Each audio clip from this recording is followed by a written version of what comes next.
So what's up mga ka-welder, mao din niya itong buhat karon. Nagkuanta trade test ang mga idol og 6G all stick ni siya mga idol, ug aton nang gi-check di ang kurentig okay ba, pero alanganin kus machine diri mga idol kay murag pakpak man nagyang kuan siniritan. Ano mga idol, aton no choice man ta, ato lang ning pailin-ilinan muna atong i-testingan mga idol. Nya atong ibali dia ang negative ug positive kay mag-routing ta gamit ang 6011. Atong balikon mga idol. Kay mag-routing ta da 6011 gamit ang baliw. Nag-handle ato negative gamiton.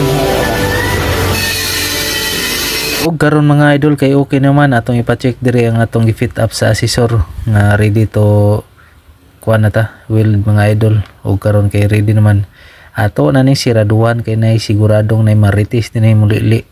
Awan niyo tod tao di ba nay musudi na maritis. Og di jud ko kambante ani nga atong machine na natungnan mga idol mo nang sige ko balik-balik kanig pailin-ilin.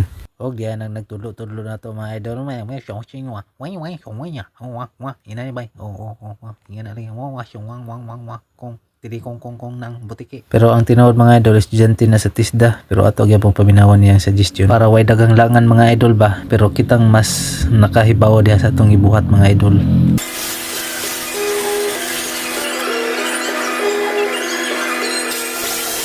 Og adyaw jud mo kalimot sa paglimpyo sa tie-in mga idol.